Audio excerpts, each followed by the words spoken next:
Hello Ugandans, my name is Kyagulanyi Ssentamu, also known as Bobi Wine. This 12th day of September 2017 is a very sad day in the leadership of our country. Yet again, some of my colleague members of parliament who belong to the NRM party did the most dishonorable and unpatriotic thing. They passed a resolution to remove presidential age limits from the Constitution of Uganda so that President Museveni can become life president. They did this at a time when our nation has been bleeding for the last 31 years. Our country's former glory is all gone. Corruption rates are alarming, service delivery is at its worst, and women are dying while giving birth. Unexplained murders everywhere, and the judiciary is a mockery. Our children face an uncertain future, where unemployment is the order of the day. The national debt has turned us into slaves, and the gun has become the master. The one-time Pearl of Africa is now a laughing stock among nations. All our public assets have been sold, and as if it's not enough to satisfy their appetite, after selling almost all public properties, the government now wants to take people's private land. And in response to this, your elected members of parliament think the best response to this crisis and national shame is to remove age limits. Other than thinking of rescuing Uganda from this mess, they are asking that Uganda sinks even deeper. Well, my message to them is this: you are traitors. You have betrayed your country. You have sold your conscience for cheap.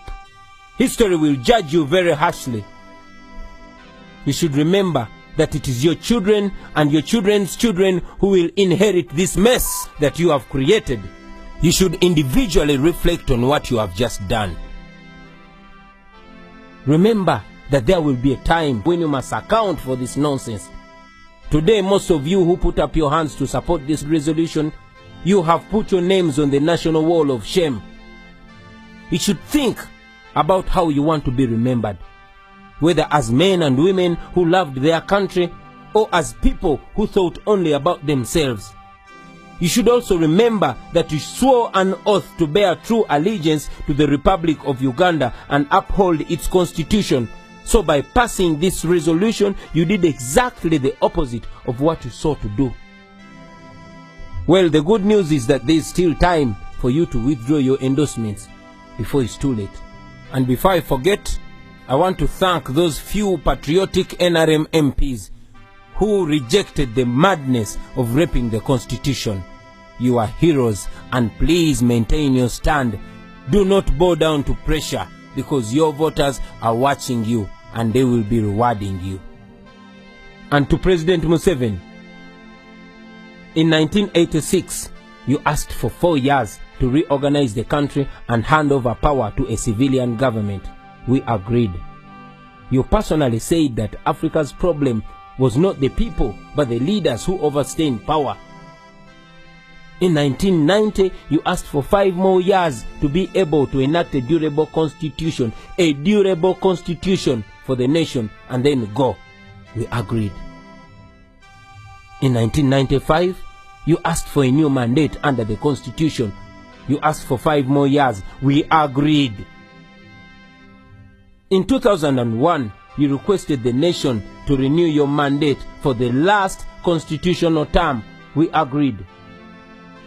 In 2005, you moved to remove presidential term limits. You told us that you wanted only 5 years to be able to consolidate your achievements. We agreed. And then in 2011, you came back.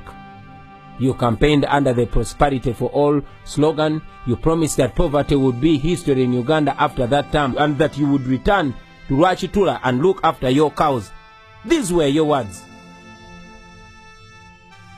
2016 came, and again you came back, asking for the very last term. Yes, in a televised address, you told the nation, and you swore that you would certainly not lead beyond 75 years of age. You told us that after 75, a leader would no longer have the vigor required to run a country. You promised that your last term would be a term pledging to fight and end corruption. Well, Mr. President, you have failed us on all these promises, and our hope was that you would end your term in 2021 and give way for the nation to begin a new chapter. And if you do that, the nation will be grateful for your contribution. Mr. President, Bob Marley said, you can fool some people sometimes, but you can't fool all the people all the time. You cannot lie to a whole nation and think each time you will get away with it. As a good reader of history, you should remember that history repeats itself with leaders who thought they were wiser than their generations. Those who thought that populations were gullible and easily manipulated. Usually there comes a time when people are tired. Ugandans are tired. They have been patient with you. They have been respectful and generous with you, knowing that in 2021 a new dispensation will come. Please do not abuse our trust and patience. Come out and clearly disassociate yourself with this madness. Our children want to emulate a leader who does not lie to the country on national TV. Come out and repeat what you said on NTV's Patrick Kamara program when he asked you if you would go beyond 75 years. Not at all. Certainly not. That's what you said, Mr. President.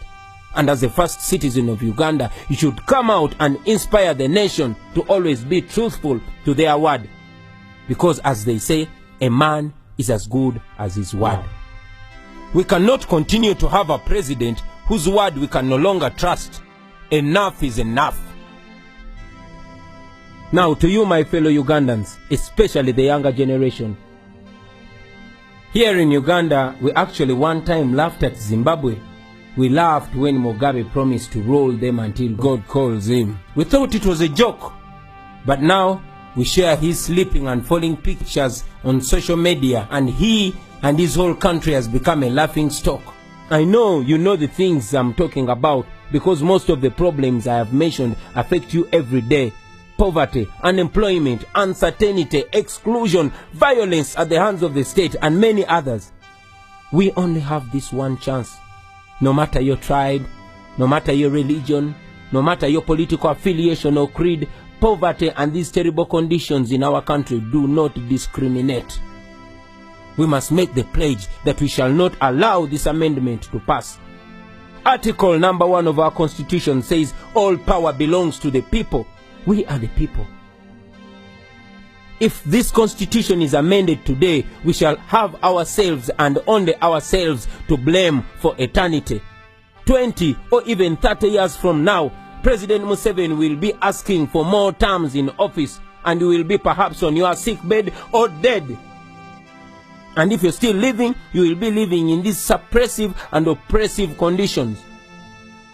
At that time, you will look back and wish you did something today.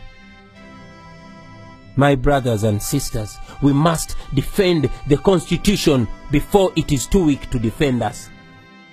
Article 3, Clause 4 of our Constitution says that all citizens of Uganda shall have the right and the duty at all times to defend the Constitution.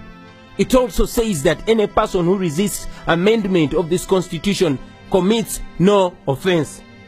I want to call upon all leaders, from religious leaders, cultural leaders, leaders of the business community, members of civil society, leaders of educational institutions, journalists, bloggers, fellow artists, and all of you fellow Ugandans. Please don't keep quiet on this very sensitive matter on the future of our country, Uganda. As it has been said before, and now seems real in our times, that the world is suffering not because of the words of the evil people, but because of the silence of the good people. Speak up, stand up and prevent this rape of our Constitution, or else your children in future will ask you what you did when the nation came to this point. Begin today and exercise your God-given right. Call your member of parliament, or better still, pay them a visit and demand for accountability. Stand up and speak up. Rise up before it's too late, my brothers and sisters. And if you believe the words I'm saying are true, please translate this into your own language and into all the languages you know. Social media is available. Let us make use of this modern technology to emancipate ourselves, because the time is now. Make use of it now Spread this word. Make sure everybody gets to know about this. Make sure everybody gets involved, because we are the country, we are the future, and the future is today. Thank you very much. For God and my country.